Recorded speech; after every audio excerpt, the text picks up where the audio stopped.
Hello dear friends, I welcome you to the experiment which is E1 by E2 by potentiometer. हम इस्तेमाल करने वाले हैं activity में इस्तेमाल किया गया potentiometer.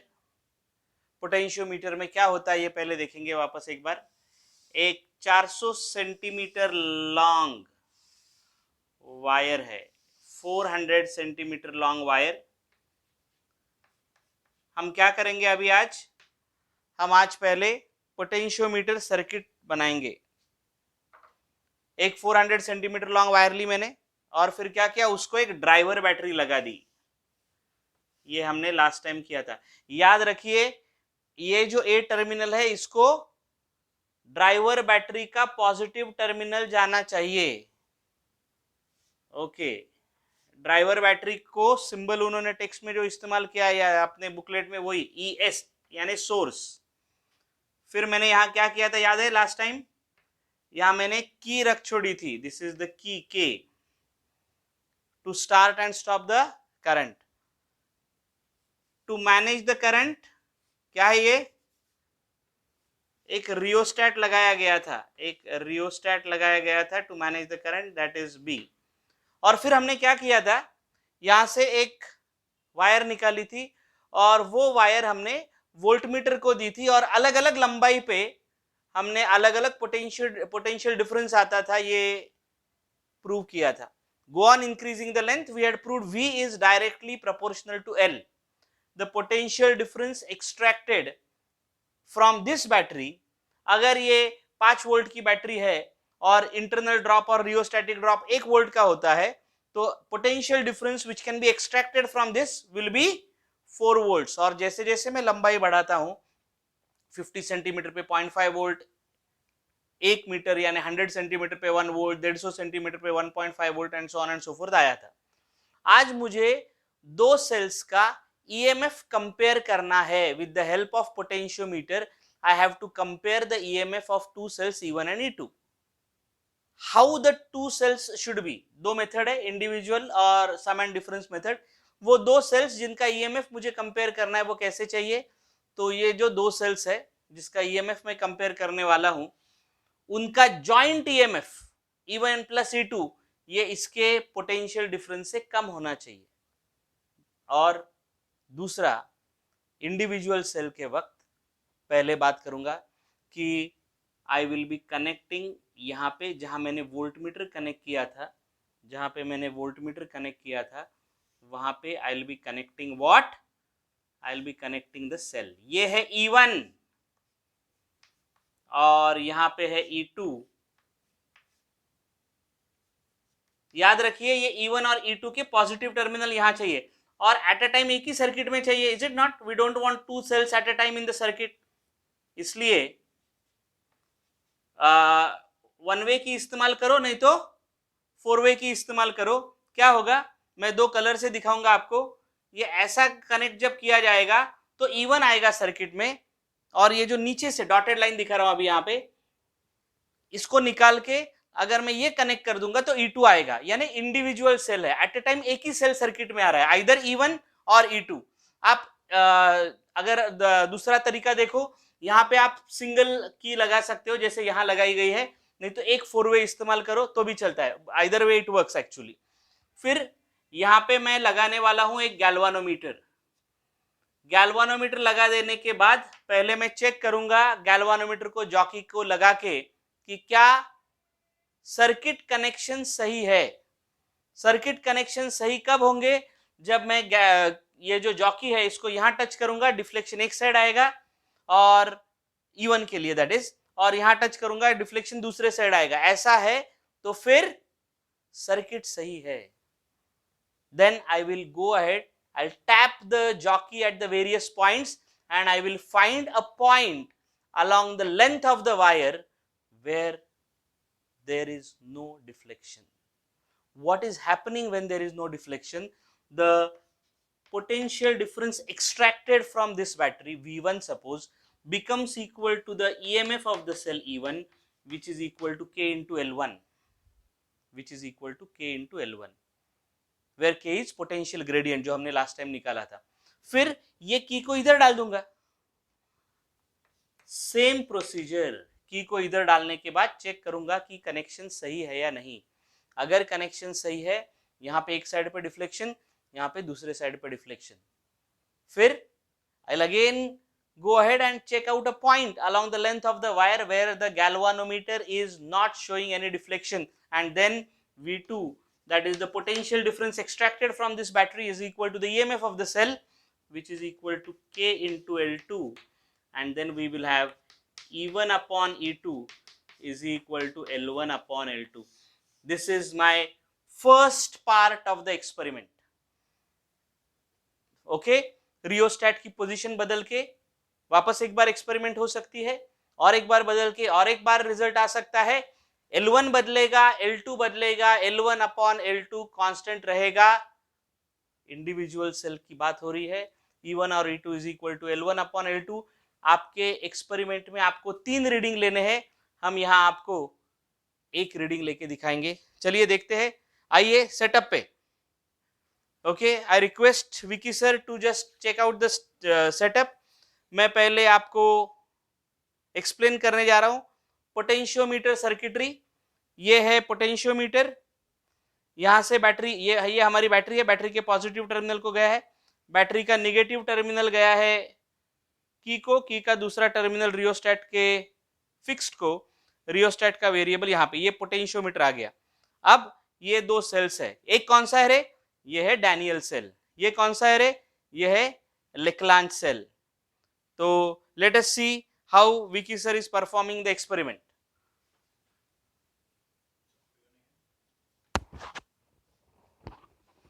So what he is doing now is he checking the way the deflection is।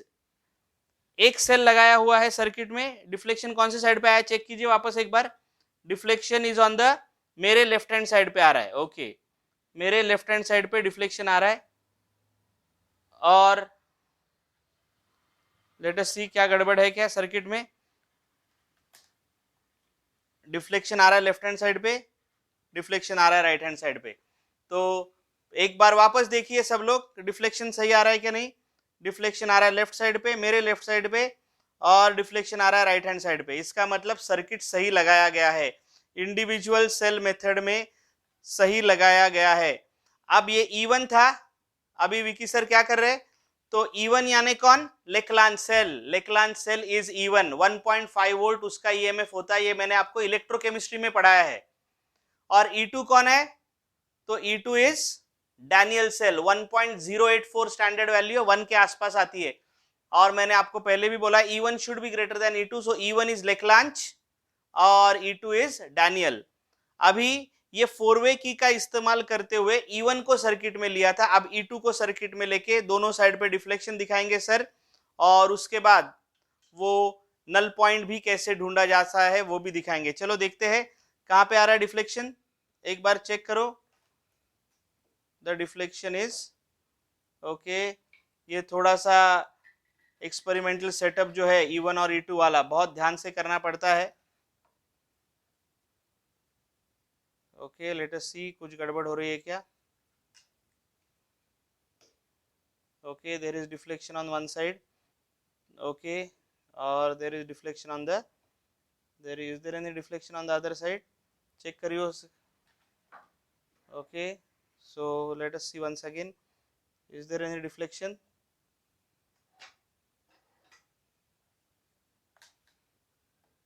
yes there is deflection on right hand side, yes there is deflection on the left hand side। okay, एक second, ये देखिए tap कीजिए आप इसको बराबर से, तो कोई टेंशन नहीं है, बराबर आ रहा है, डिफ्लेक्शन एक साइड पे आ रहा है।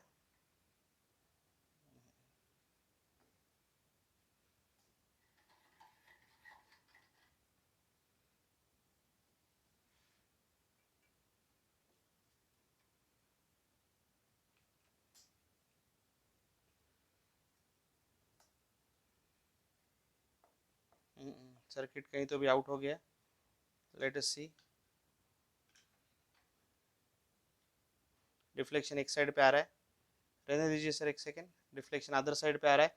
अब देखो क्या करना है, आप उसको, डिफ्लेक्शन कौन से साइड पे है, लेफ्ट हैंड साइड पे, मेरे लेफ्ट हैंड साइड पे। अभी कहाँ पे है, मेरे लेफ्ट हैंड साइड पे। अभी कहाँ पे है, मेरे लेफ्ट हैंड साइड पे। कहाँ पे है डिफ्लेक्शन, लेफ्ट हैंड साइड पे। कहाँ पे है, तो ऐसे टैप करके आगे जाना है आपको। अभी भी लेफ्ट हैंड साइड पे।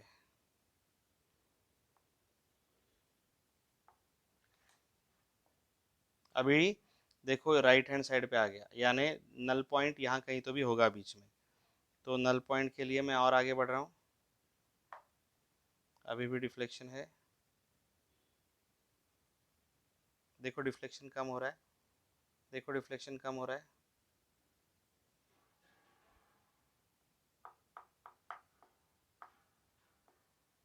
डिफ्लेक्शन ने अपनी डायरेक्शन बदल दी। तो यहाँ पे at a distance of 140 centimetre ये सेल का नल पॉइंट आ रहा है। ओके, सो एक बार वापस करके दिखाइए, दोनों साइड पर डिफ्लेक्शन आ रहा है, ये चेक करिएगा दोनों साइड पर डिफ्लेक्शन आ रहा है कि नहीं। यस, एक साइड पर डिफ्लेक्शन है और ये दूसरे साइड पर डिफ्लेक्शन है। और फिर मैं यहाँ आ रहा हूँ, कहाँ पे, यहाँ पे deflection, it is on my left, here it is on my left, here it is still on my left hand side. यहाँ पे कहाँ है, it is still on the left hand side.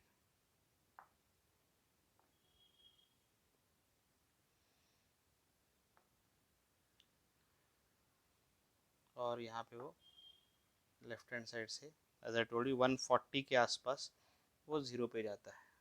Okay, tap करते रहिए, slide मत करिए। ये देखो यहाँ आ गया 140 के आसपास, the deflection is zero, that is the null point of cell E1। E2 का भी नल पॉइंट वैसे ही ढूंढोगे, वापस वो करके दिखाने की जरूरत नहीं है। E2 का भी नल पॉइंट ढूंढोगे और ये काम करोगे। अब देखते हैं, वापस इधर आ जाइए। E1 और E2 सम और डिफरेंस मेथड, सर लगा दीजिए E1 और E2 सम और डिफरेंस मेथड।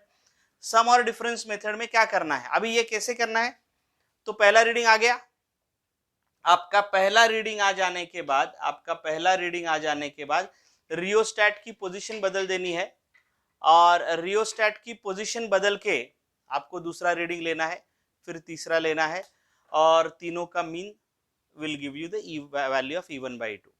अब देखते हैं सम और डिफरेंस। अब मैं यहां का ऊपर का रब कर रहा हूं। सम और डिफरेंस में हम लोग क्या करने वाले हैं, सम और डिफरेंस में हम लोग क्या करने वाले हैं, तो सम यानी एडिशन और माइनस यानी सब्सट्रैक्शन। मैं यहां से एक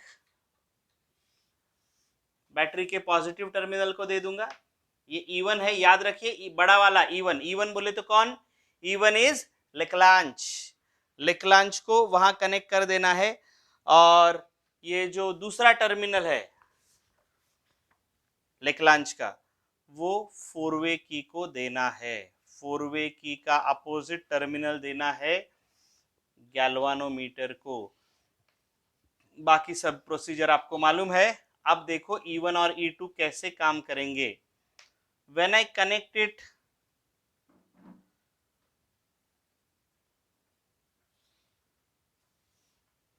this way, see what is going to happen. ये E2 मैं यहां कनेक्ट करने वाला हूं 4 वे की द्वारा, और जब कनेक्शंस ऐसे होते हैं तो क्या होगा, please pay attention, please pay attention and understand the concept very very properly. E1 का पॉजिटिव, E1 का नेगेटिव, E2 के पॉजिटिव को, यानी सम मेथड हो गया। फिर ये सर्किट कंप्लीट है क्या भाई, हाँ कंप्लीट है। यानी अभी वापस जब मैं नल पॉइंट ढूंढूंगा तो I will write down V3 is my null point which is equal to E1 plus E2। क्यों, क्योंकि E1 का नेगेटिव E2 के पॉजिटिव को गया है, which is equal to K into L1 dash. और जब मैं इसको यहां पे कनेक्ट कर देता हूं, अब देखो क्या हो रहा है, ये डॉटेड लाइन से कनेक्ट किया तो E1 का नेगेटिव, E1 का नेगेटिव, अरे E2 के नेगेटिव को आ गया, और फिर सर्किट कंप्लीट। यानी जब पहले केस में क्या हुआ, E1 का नेगेटिव E2 के पॉजिटिव को, तो net EMF will be E1 plus E2, सो मैं नल पॉइंट जब ढूंढूंगा, V3 potential difference extracted from the battery, दूसरा इंपॉर्टेंट थिंग, ES की वैल्यू E1 प्लस E2 से ज्यादा होनी चाहिए यहाँ पे, तो ही नल पॉइंट आएगा। V3 will be equal to E1 plus E2 which is equal to K into L1, यानी E1 plus E2 is the net EMF in this configuration because E1 का negative is connected to E2 का positive। जब मैं null point ढूंढूंगा it is equal to K into L1 dash. फिर जब मैं dotted को कनेक्ट कर दूंगा it will be E1 minus E2। वापस बता रहा हूं, E1 की वैल्यू E2 से ज्यादा चाहिए, इसलिए E1 लेक्लांच लो, E2 डैनियल लो। लेक्लांच होता है 1.5, डैनियल होता है 1.084। V4 is equal to E1 minus E2 which is equal to K into L2 dash। क्यों यहाँ पे E1 minus E2? Because E2 का negative is connected to, sorry, E1 का negative is connected to E2 का negative। फिर E1 plus E2 upon E1 minus E2 is equal to K into, या सिर्फ L1 dash upon L2 dash, and I write E1 upon E2 is equal to L1 dash plus L2 dash, componendo dividendo लगा दो, L1 dash plus L2 dash upon L1 dash minus L2 dash। ये इसका theory part है। अब आपको Vicky sir दिखाएंगे इसको practically कैसे कनेक्ट किया है और कैसे एक्सपेरिमेंट की गई है। So please pay attention, what is doing is, ये 4-वे की कनेक्टेड है। 4-वे की का कनेक्शन आप बड़े ध्यान से देखिएगा, ये 4-वे की है और ये जो 4-वे की है इसको कनेक्ट कैसे किया जाता है। ये बैटरी है E1 का पॉजिटिव, E1 का नेगेटिव, E1 का पॉजिटिव आया A को, E1 का पॉजिटिव ये है, ये आया A को। E2 का नेगेटिव आया 4-वे की को। 4-वे की का अपोजिट टर्मिनल जो गया है, गया गैल्वानोमीटर को गया, ओके। और बचे हुए दो इसमें लगाया जाएगा E1, बचे हुए दो इसमें लगाया जाएगा E1। सेल्स फ्रेशली प्रिपेयर्ड चाहिए, केमिकल्स जो है वो अगर यूज्ड अप है तो सेल का ईएमएफ चेंज होता है। ये हमने देखा है, किसमें देखा है हमने, ये इलेक्ट्रोकेमिस्ट्री में। कॉन्सेंट्रेशन चेंज हुआ तो चेंज हो जाएगा। So let us see whether we get the deflection, ते की लावायची आपल्याला। So let us see whether we are getting the deflection, and we are getting the deflection in the opposite direction. एक side पे आया deflection दूसरे side पे आया, खेल खत्म। एक्चुअली ये कैसे ढूंढना है, की को फ्लिप करके देखेंगे हम लोग, की को फ्लिप करके देखेंगे। E1 plus E2, E1 minus E2 दोनों केस में वैसा होना चाहिए। Let us see whether we are getting it. Yes, we are getting deflection on one side and we are getting deflection on the other side. We are getting deflection on one side, देखो left hand side पे मेरे, और दूसरे end पे touch करो, I am getting the deflection on the right hand side. तो then what you are suppose to do, you are suppose to find out the, क्या ढूंढना है आपको, then you are supposed to find out the what, then you are supposed to find out the null point L1 dash और L2 dash की एक side पे लो। ये actually हमने थ्योरी में किया हुआ पार्ट है, रियोस्टैटिक पोजीशन बदल दो and then you can easily do it, okay. तो आपको एक्चुअली 6 या 8 रीडिंग लेने हैं, 4 इंडिविजुअल सेल के और 4 सम एंड डिफरेंस के। इसका थ्योरी बताया मैंने, थ्योरी ऑलरेडी पढ़ा हुआ है आपने, और इसका practical part is very well demonstrated by Vicky sir. किसको अगर कोई प्रॉब्लम है इसमें तो जरूर पूछिए। आपके ओरल में आने वाले कुछ क्वेश्चंस है क्या, वो भी देख लेते हैं। ओरल में आने वाले क्वेश्चन जो है, precautions, all connection should be tight, yes. ES should be greater than E1, ES should be greater than E2, yes, that is for individual cell method. And second part, ES should be greater than E1 plus E2, yes. For a given set, the setting of rheostat should be the same while determining the balance point P1 and P2, या P1 और P2 determine करते वक्त same होनी चाहिए। यानी individual cell के वक्त एक L1 आ गया यहाँ का, तो L2 लेते वक्त रियोस्टैट की पोजीशन आप मत बदलो, रियोस्टैट की पोजीशन जो है वो आप मत बदलो। काटून ठेवा सर। तो आशा करते हैं कि ये जो E1 by E2 वाला है, कॉलेज में प्रॉब्लम इस एक्सपेरिमेंट के साथ क्या होता है, तो अक्सर the problem is the making of cells. If you make the cells properly the way he has made it, then I can assure you there is no problem whatsoever, okay। Experiment का skill जो है वो circuit draw करना, circuit connect करना और check करना कि दोनों साइड पे डिफ्लेक्शन आ रहा है। एक बार दोनों साइड पे डिफ्लेक्शन आ जाता है, you can easily tap along the length of the wire and get down to the null point. Fine. तो E1 by E2 using potentiometer, इसके कुछ ओरल क्वेश्चंस है क्या वो भी मैं एक बार देख लेता हूँ। What is an EMF of the cell? The first oral question is cell का EMF क्या होता है? The EMF of the cell is defined as the amount of work done to circulate a unit positive charge once round the complete circuitry back to its original point. ये हमने पढ़ा है 11th standard में। Okay, cell का EMF क्या होता है? E small r capital R. The EMF of the cell is defined as the amount of work done to circulate a unit positive charge once round the entire circuitry back to its original point. पूरा घुमा के इसको वापस यहाँ लेके आने के लिए जो वर्क करना पड़ता है दैट इज द EMF। और सिर्फ बाहर के बाहर है तो क्या? तो इट इज पोटेंशियल डिफरेंस, इसलिए E is always greater than PD that is V। So EMF की डेफिनेशन इलेक्ट्रोमोटिव फोर्स, और मैंने क्या बताया आपको? Potential difference. ये दोनों बताए concept. What is a potentiometer? Potentiometer क्या है? पोटेंशियोमीटर एक लंबी वायर है जिसको एक बैटरी की और रियोस्टेट लगाया गया है, जिसका प्रिंसिपल है potential difference is directly proportional to the length. Potentiometer, potentiometer, potentio यानी पोटेंशियल, मीटर यानी लेंथ के साथ बदलने वाला है, इसलिए we call it as a potentiometer. On what principle does the potentiometer work? Last time मैंने बोला था आपको potentiometer works on the principle that the potential difference which is extracted from the battery, driver battery कहा जाता है इसको, is directly proportional to the length। इसलिए मैंने पहले क्या किया था, अगर आपको याद है, पहले मैंने एक्टिविटी ली थी। so we have made sure that इसका जो एक्सपेरिमेंट है इसका प्लेटफॉर्म एक बिल्ड किया जाए and then we are actually doing the experiment। so what we did today, हाँ, और एक E1 by E2 individual cell से जो आया वही E1 by E2 some and difference से भी आना चाहिए। इसका रेशियो आएगा यहाँ पे 1.2 और यहाँ पे आएगा 7.8, ऐसा नहीं होगा, वो ही सेल है। इसलिए make sure that the answer you are getting over here is the same as the answer you are getting over here. Approximately ये रेशियो जो है 1.5 के आसपास आता है, याद रखो, क्योंकि कॉलेजेस में दो ही सेल है आपके पास, एक लेक्लांच है, डैनियल है। लेक्लांच है 1.5, डैनियल है 1.084। एग्जैक्टली 1.5 के आसपास मत आने दो उसको, 1.45 से लेके 1.55 तक का आंसर चलता है। So I am even telling you what answer you should get. So potentiometer का ये पार्ट थ्योरी में भी था, ये पार्ट प्रैक्टिकल में भी है, और एक एक्सपेरिमेंट है पोटेंशियोमीटर से जुड़ी हुई, that is determination of internal resistance of a cell. उसके बारे में भी बात करेंगे because that's what you have in the syllabus, and I think that is it as far as this experiment is concern. Okay, और graph बोला है क्या कोई उन्होंने हमको ड्रॉ करने के लिए? चलिए देखते हैं, ग्राफ का भी कुछ है तो नहीं लग रहा है, ग्राफ सिर्फ देके रखा है, sign off the teacher. Fine, so nothing else is left. Precaution क्या क्या है? E1 should be greater than E1 should be greater than E2। Number 2, ES should be greater than E1, ES should be greater than E2 for individual cell method. ES should be greater than E1 plus E2। ES का positive यहां लगाना है, E1 का positive यहां आना चाहिए।